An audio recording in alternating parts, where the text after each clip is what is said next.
Une lettre avec un fœtus en plastique. L'avortement n'est pas un droit abstrait, mais un acte sanglant. Pensez-vous sincèrement que cet acte soit un droit fondamental ayant sa place dans la Constitution ? Un mini-fœtus envoyé directement à une députée. C'est la première fois que je vois ça. J'appelle l'enquêteur qui m'a mis sur cette piste. Son pseudo, c'est Yakiseo.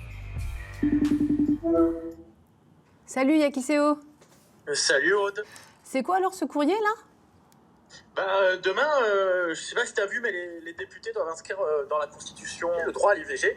Et en fait, la députée de ma circonscription a reçu ça.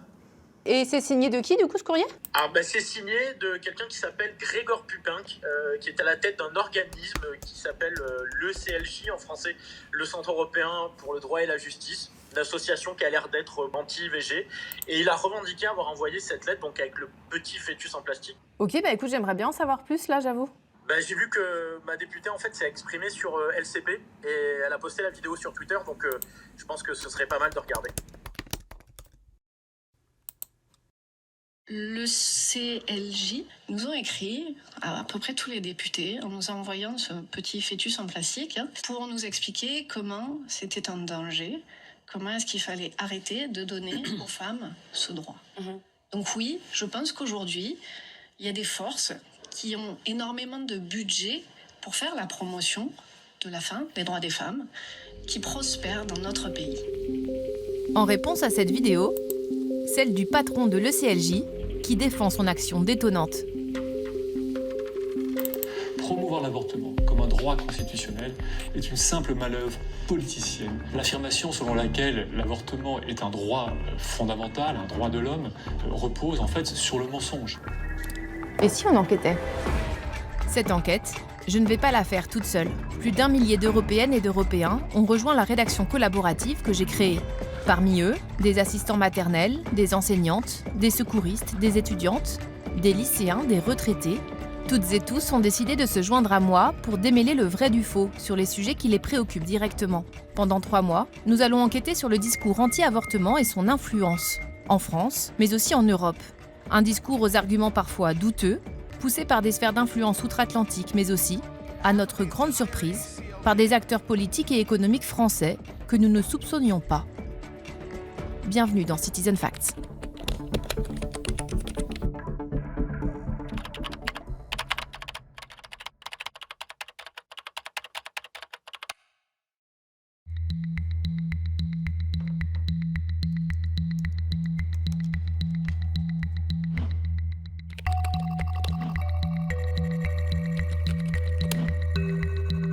L'affirmation selon laquelle l'avortement est un droit fondamental, un droit de l'homme, repose en fait sur le mensonge.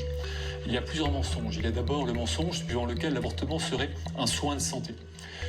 C'est-à-dire une forme d'acte médical qui serait sans risque, que sa légalisation réduirait la mortalité maternelle, ce qui n'est pas avéré, ou encore que les femmes seraient victimes.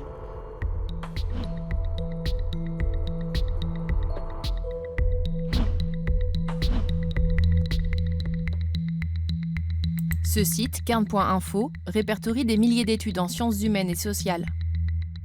Dans cette publication de l'Institut national d'études démographiques, 2 chercheuses constatent que dans les pays qui interdisent l'IVG, la mortalité maternelle est particulièrement élevée car très peu de femmes ont accès à un avortement sécurisé. Conséquence, choc septique, perforation de l'utérus et des intestins. Ce n'est pas la seule étude à établir ces faits.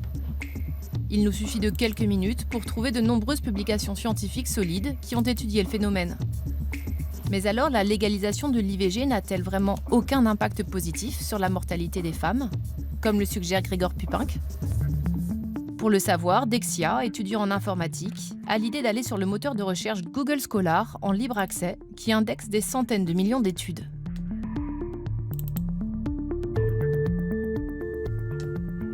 Rapidement, on tombe sur un nom. Christian Fiala. Responsable d'une clinique à Vienne, le gynécologue aide de très nombreuses Européennes à avorter. Beaucoup d'Allemandes font appel à lui, car outre-Rhin, l'IVG n'est pas reconnu comme un droit. Dans le centre de Vienne, le docteur Fiala a fondé le seul musée au monde consacré à l'IVG.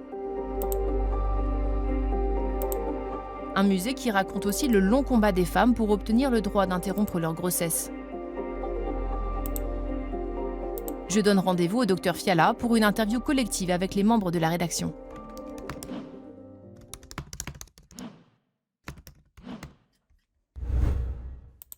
Hello.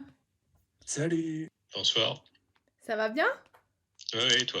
Guillaume, on vous voit pas, on te voit jusque là. Je sais pas si vous avez déjà fait ça. Faire des interviews, petite question d'ailleurs. Oui, j'ai fait quelques interviews à la fac. Pour embaucher des gens, oui, mais pour autre chose, non. Attends, j'essaie d'envoyer juste le lien à notre ami le docteur. Ah, bonsoir monsieur Fiala. Bonjour. Bonjour. Bonjour. Bonjour. Et ça va bien? Bonsoir. Oui, le plaisir, c'est pour moi. Bonjour de Vienne. Ce soir, donc vous allez nous aider à fact-checker un certain nombre de données pour rentrer dans le vif du sujet. L'idée de monsieur Pupinck, c'est que c'est pas parce qu'on met en place une politique qui permet aux femmes d'avorter, on légalise l'avortement, qu'elles meurent moins. Ce monsieur, il comprend rien du sujet. Si les femmes n'ont pas accès à une IVG légale et donc sûre et efficace, elles vont tout essayer d'arrêter une grossesse non désirée. Une IVG illégale est très dangereux, voire mortelle, parce que c'est très dangereux de prendre une aiguille à tricoter et insérer dans l'utérus. Les femmes souffrent et meurent, et moi j'ai vécu ça d'une manière de routine clinique, si on peut dire, entre guillemets. En Ouganda, j'ai travaillé à l'hôpital universitaire et là, on avait une femme toutes les semaines qui était morte. Ça m'a vraiment touché et donc je me suis dit, je vais essayer tout ce que je peux, étant médecin, d'éviter de voir ça en Europe.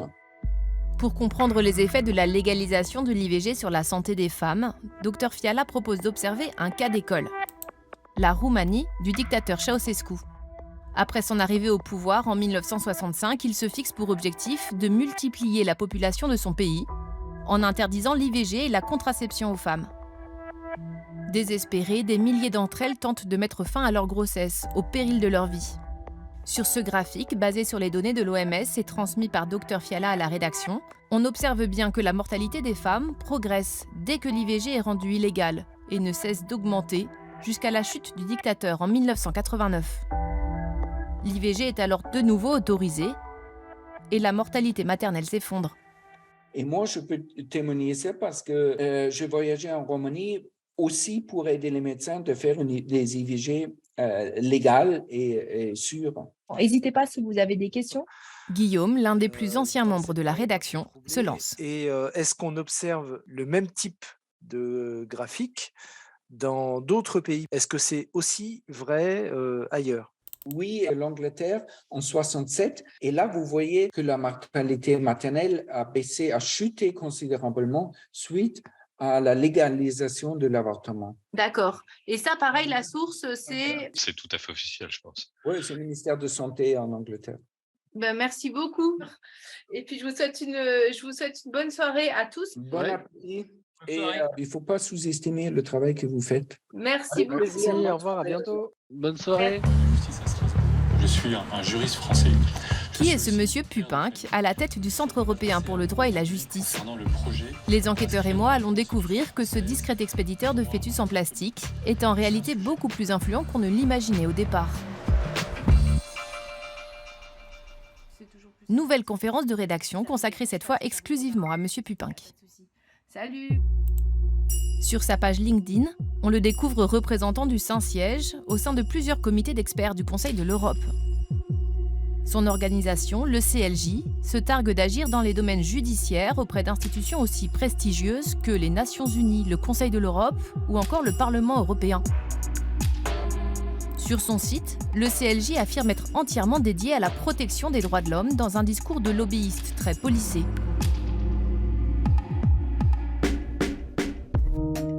Urgoz, secouristes, décident de retourner aux sources pour retrouver l'une des toutes premières versions de leur site internet. Grâce à WebArchive, une plateforme qui permet d'enregistrer des pages internet qui ne sont plus disponibles aujourd'hui. Au début des années 2000, on s'aperçoit que le discours de l'ECLJ était beaucoup plus direct, assumant clairement sa mission religieuse. Un réseau européen de juristes au service de la liberté religieuse et des valeurs chrétiennes. Les enquêteurs et moi cherchons à en savoir plus sur la genèse de cette organisation. J'ai l'info. Allez. C'est sur le site de l'ECLJ. Quand on va sur je donne, donc je veux faire un don. Elle est soutenue financièrement par le Centre américain pour le droit à la justice, auquel sont reversés les dons effectués sur cette page. Ces dons font en conséquence pas l'objet d'un reçu fiscal, ouvrant le droit, blablabla. Blablabla. Nous découvrons que les financements de l'ECLJ viennent tout droit des États-Unis. Plus précisément de l'ACLJ, une des plus influentes organisations conservatrices américaines, qui sur sa chaîne se vante d'avoir œuvré pour que la Cour suprême révoque le droit à l'avortement. This victory would not have been possible without the steadfast prayer and support of ACLJ members like you. On behalf of the entire ACLJ, I thank you for standing with us against the abortion industry and helping us save defenseless babies. This is a monumental win, but the war is far from over. Son fondateur, le prédicateur évangéliste Pat Robertson, est connu pour ses déclarations incendiaires. L'agenda féministe encourage les femmes à quitter leur mari, à tuer leurs enfants, à pratiquer la sorcellerie, détruire le capitalisme et devenir lesbiennes. L'actuel patron de Gregor Pupink, c'est Jay Sekulow, un animateur de talk-show et avocat connu pour avoir défendu Donald Trump. Qui finance le CLJ ? Pour le comprendre, Dexia parvient à trouver un document précieux, le registre officiel des lobbies européens. Super intéressante la page que tu as fournie Dexia, parce qu'à la fin on voit la contribution de la CLJ sur 2021 et la CLJ a donné presque 1 million d'euros. Ah oui, quand même. Bon, je vous embrasse, je suis désolée, je dois y aller aussi. C'était top, merci beaucoup. Ça m'a fait trop plaisir de vous voir et de discuter avec vous. Bonne soirée. Salut. 923 900 € par an pour prêcher la parole anti-avortement et faire bouger les lignes en Europe. Quel est l'agenda réel de cet employé de l'avocat de Donald Trump ? Sur quelle base M. Pupink appuie-t-il ses déclarations ? Nous le sollicitons pour une interview. Les anti-IVG tentent d'influencer la loi, mais aussi les mentalités. L'idée me vient de me mettre dans la peau d'une jeune femme qui hésite à poursuivre sa grossesse. Le premier numéro vert qui apparaît sur Google est celui d'IVG.net. Il promet une écoute gratuite et anonyme, un accompagnement, des informations complètes et des conseils spécialisés. J'appelle. Allô ? Oui, bonjour. Bonjour. Oui, dites-moi. J'ai 18 ans et je suis enceinte et c'est très compliqué. Je pense que c'est très difficile pour moi d'accepter cet enfant dans ma vie. Je démarre tout juste mes études. Ce que j'en pense, c'est que si vous voulez, moi je fais ça depuis très longtemps. Ce que je vois, c'est que l'avortement, justement au niveau psychologique, on ne prépare pas du tout les femmes à ça, que c'est dur à vivre. C'est pour certaines femmes très dur. Il y a un tabou en France. Allez-y, avortez, aucun souci. On vous dit ça. Eh ben, c'est pas vrai, c'est faux. Il suffit d'écouter toutes ces femmes qui pleurent. Alors, vous, j'en sais rien. Vous voyez ce que je veux dire ? Il y a des femmes qui vont très mal après l'avortement. C'est pour ça que moi, je vous le dis. Au moins, je vous serai prévenu. À l'heure actuelle, vous avez dans le ventre un embryon. Voilà, on a tous été des embryons. Mon interlocutrice d'IVG.net insiste sur les troubles psychiques que j'encours si je décide de mettre fin à ma grossesse. Vraiment lire tout ce qui est écrit sur le syndrome post-IVG. C'est pas du blabla. Et ça, c'est vrai que j'avais jamais entendu parler. Ça se concrétise comment ? C'est quoi ? Ça commence généralement par des cauchemars, des angoisses, un mal-être, etc. Vous voyez ? Alors, après, là, je viens de taper. La première chose que je vois, il y a écrit que c'est une hypothèse défendue par les militants anti-avortement. C'est la première chose quand je tape syndrome post-IVG. Ouais. Bon, ça...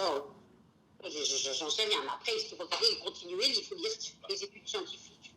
Même au niveau de la santé physique, allez voir les études scientifiques aux États-Unis, il y a des choses qu'il faut quand même savoir. Ah, ça m'intéresse comme quoi, par exemple ?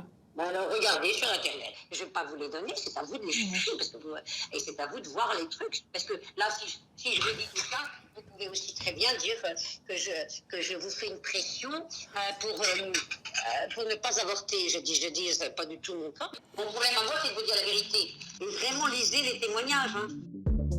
Pour mon interlocutrice, la vérité serait dans les dizaines de témoignages que compile le site ivg.net. Des femmes qui ont avorté et qui sont toutes visiblement anéanties. Ici, Julia compare son IVG à un suicide et affirme avoir été forcée à avorter par les médecins. Morgane se sent comme une meurtrière. Fabienne, elle, déclare vouloir faire une action en justice contre sa clinique au nom du droit des femmes.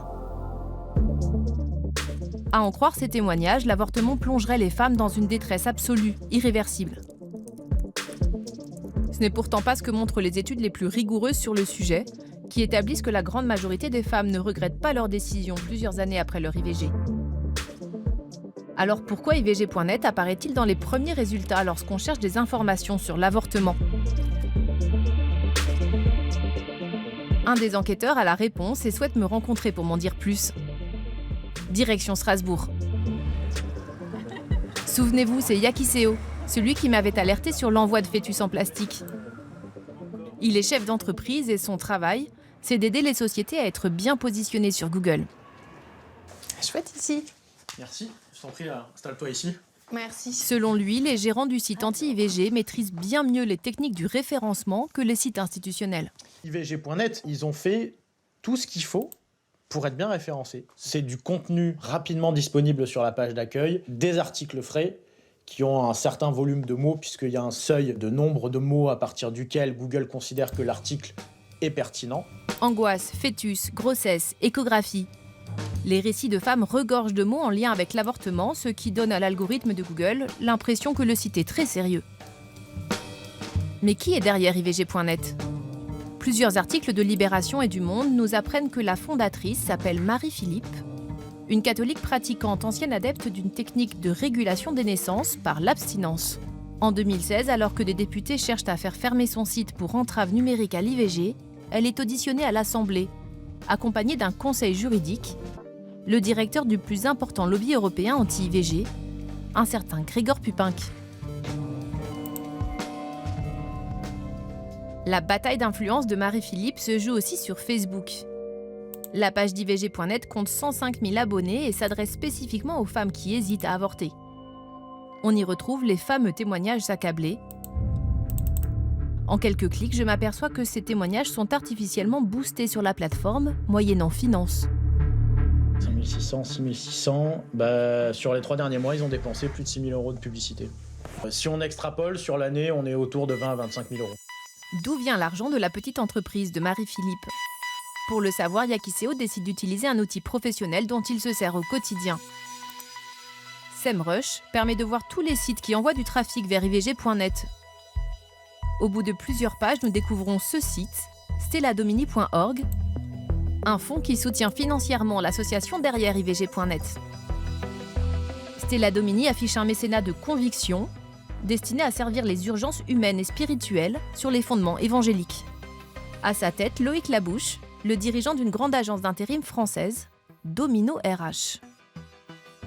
Quand on dénoue le fil de tout ça, on voit effectivement que IVG.net est lié à quand même un fonds de dotation, ce qui est quand même pas rien, c'est-à-dire vraiment un fonds de dotation qui dépend d'une entreprise qui fait plusieurs centaines de millions d'euros de chiffre d'affaires qu'est Domino RH. Ça me choque. Domino RH, une société qui recrute du personnel dans les secteurs de l'industrie, du bâtiment, des transports, du paramédical. Chiffre d'affaires 250 millions d'euros. Il serait intéressant, à mon avis, de voir si... si parmi leurs clients, il y a si parmi leurs clients, ils ont des centres hospitaliers qui pratiquent l'IVG. Voilà, qui pratiquent l'IVG. Donc je pense que leurs clients ne sont pas au courant de ce qu'il y a derrière. On a fait progresser l'enquête à mort là grâce à l'Outikta. Donc merci. Et puis on se retrouve bientôt du coup sur Internet de nouveau. Merci beaucoup.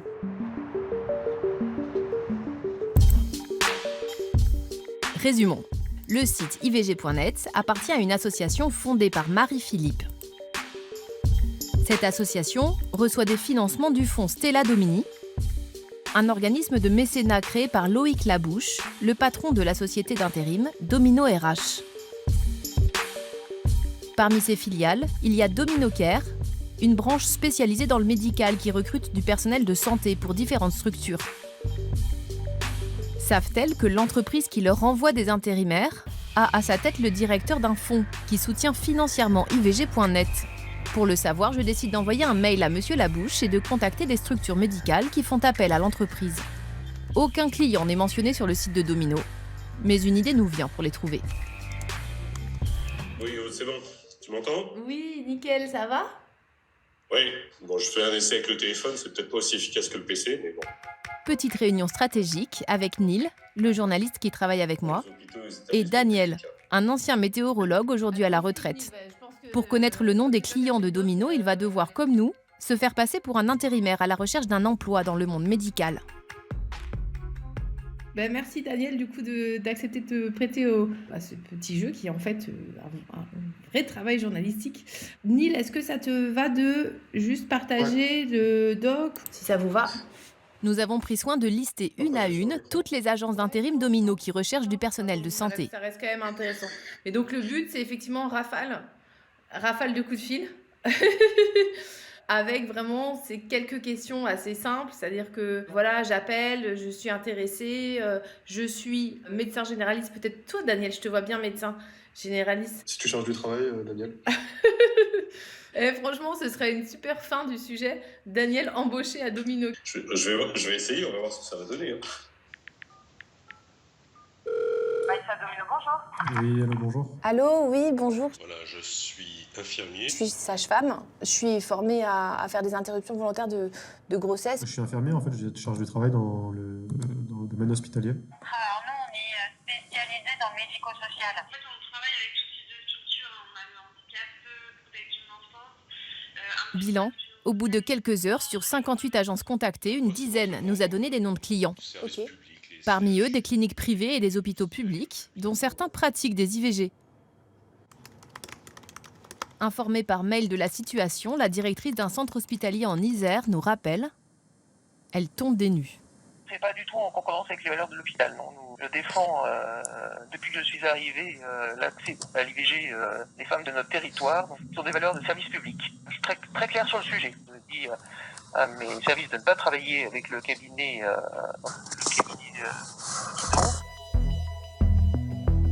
Dans l'est de la France, l'hôpital Mont-Saint-Martin fait appel à Domino pour recruter des infirmiers. Il est géré par la première entreprise sociale d'Europe, le groupe SOS. Le groupe SOS est un mastodonte de l'entrepreneuriat social. Plus d'1 milliard d'euros de chiffre d'affaires. Il rassemble des centaines d'organismes et d'acteurs portés par des valeurs communes comme la lutte contre l'exclusion et l'égalité homme-femme. Parmi leurs combats, l'accès des femmes à l'avortement, comme ils le rappellent ici sur leur page LinkedIn. En cette journée mondiale du droit à l'avortement, le groupe SOS rappelle qu'il contribue à assurer l'accès à ce droit fondamental. Le groupe SOS est-il bien au courant qu'il fait appel aux mécènes d'un acteur anti-IVG pour recruter du personnel ? Je décide de leur demander par mail. Quelques jours plus tard, le téléphone sonne. C'est Loïc Labouche, le grand patron de Domino RH que j'ai sollicité il y a plusieurs jours pour une interview.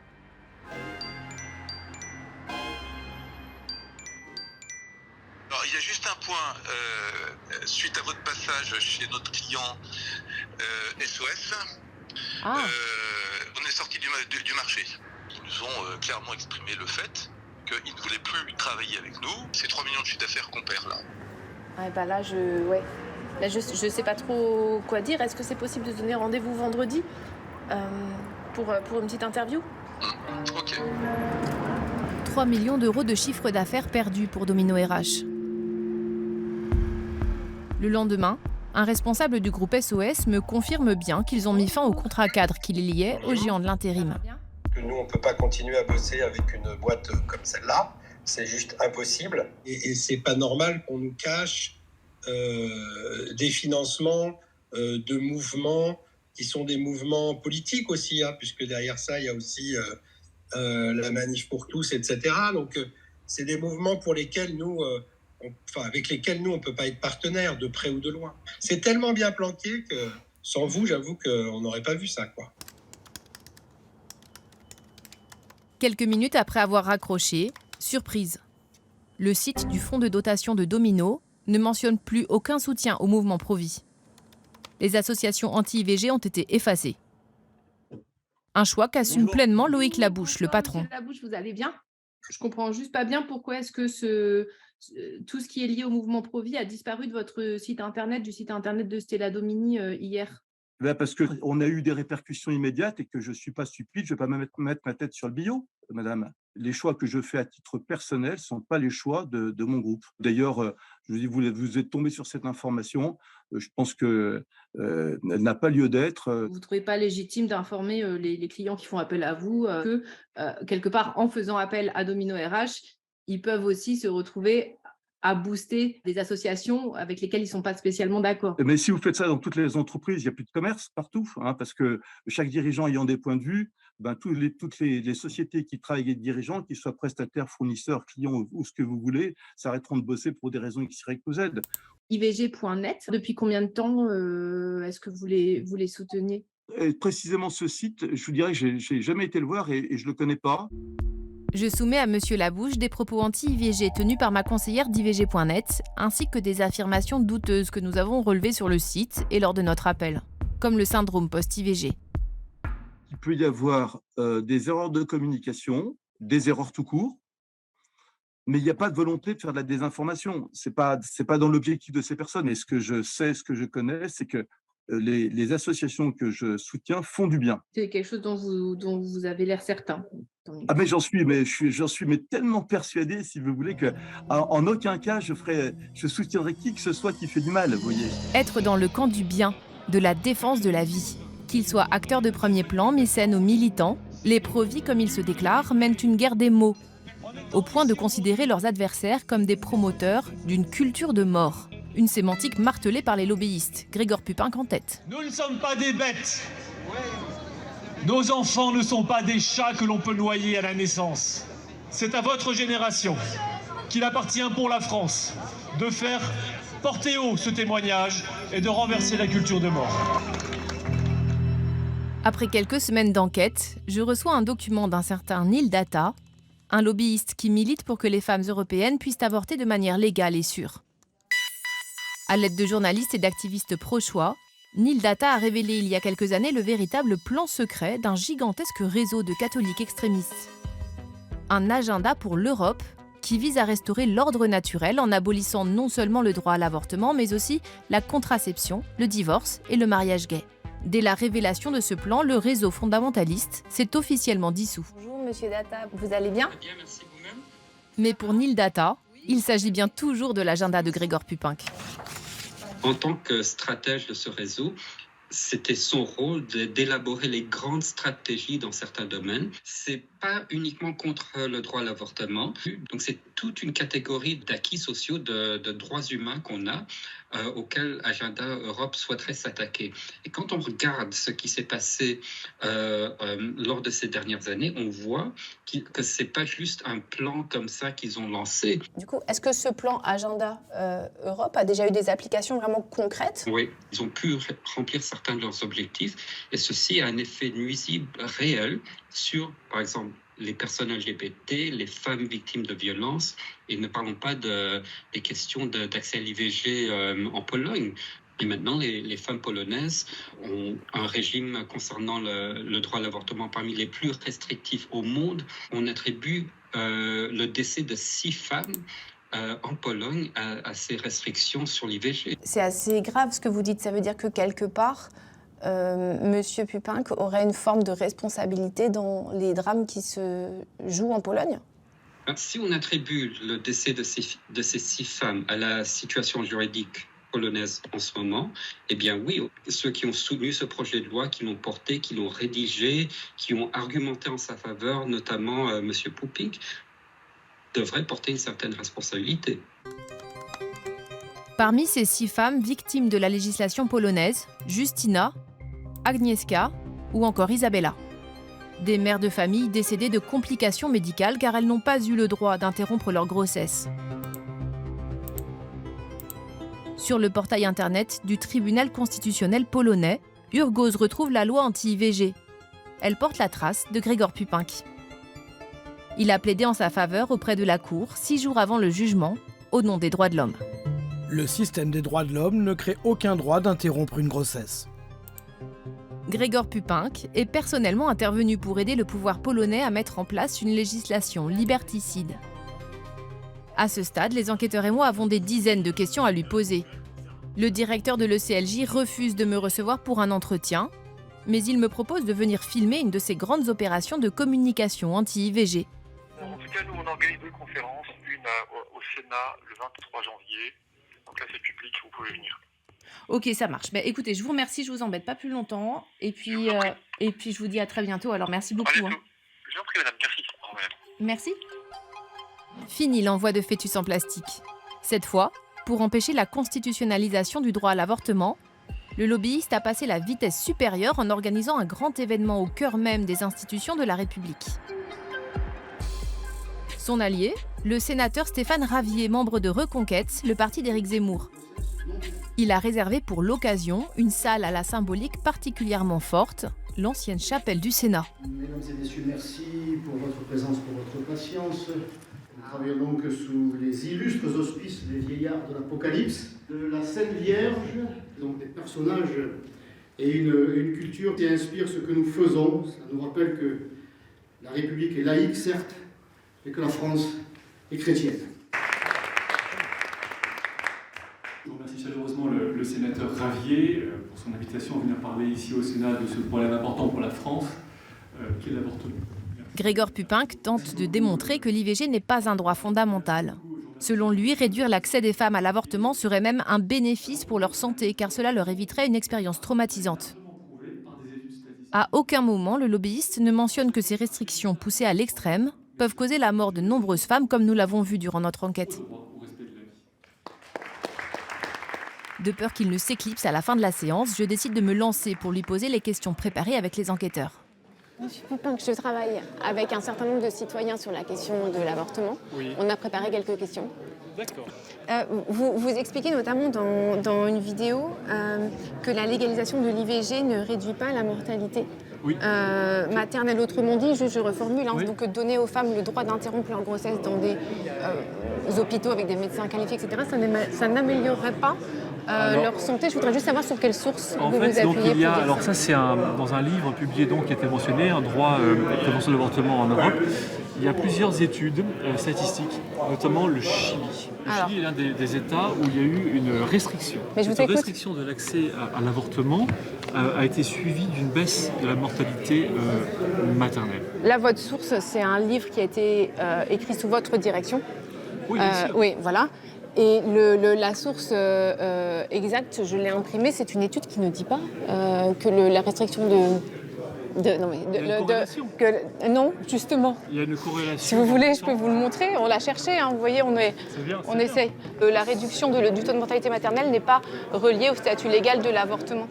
Ça, c'est votre Ah non, c'est ce qui est écrit dans l'étude que vous citez vous-même. Nous, on a trouvé de nombreuses études qui montrent que l'accès à l'IVG améliore la santé des femmes. C'est vraiment, et même peut les sauver en Roumanie. En Roumanie, monsieur, l'accès à l'IVG a divisé par 2 le taux de mortalité maternelle en 1 an. En Angleterre, l'accès à l'IVG a divisé par 10 la mortalité maternelle en 10 ans.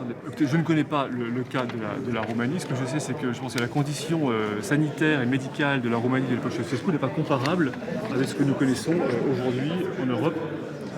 Et que les causes de la mortalité maternelle en Roumanie sous l'époque de Ceausescu ne sont pas liées uniquement à la question de l'accès à l'avortement.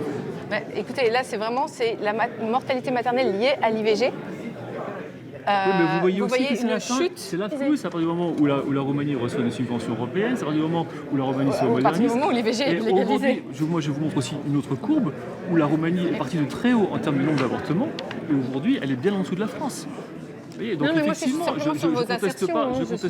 Interrogé sur les conséquences dramatiques de la législation polonaise, qu'il a lui-même soutenue, M. Pupinck se défend. Les femmes décédées seraient victimes d'erreurs médicales. C'est des choses malheureusement qui existent. Mais des cas similaires.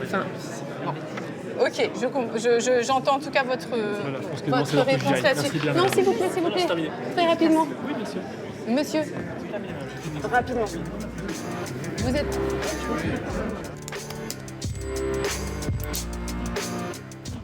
Bon bah voilà, c'est notre ultime réunion sur cette enquête sur le discours anti-IVG. Donc je voulais juste vous dire merci d'avoir participé. Il y a 6 mois, je ne pensais pas qu'on irait vraiment aussi loin dans l'enquête. J'ai été très surpris des trucs qu'on a trouvés. C'est des trucs qui étaient absolument invisibles. En mettant un peu toutes nos compétences en commun, ça permet d'avancer en fait. On s'était dit que peut-être la fin du sujet serait Daniel embauché à Domino RH. Est-ce qu'ils t'ont recontacté? Oui, mais non, il y en a qui m'ont appelé, il y en a plusieurs. Il y avait vraiment besoin d'infirmiers sur Chartres. Enfin, oui, j'étais bien parti là. Je ne sais pas si vous êtes d'attaque pour la prochaine enquête, parce qu'on continue, on ne s'arrête pas, n'est-ce pas, en si bon chemin. Et puis, je vous dis à très vite. Salut, merci. Salut à tous. Bon week-end. Week-end. Ciao. Bon week-end.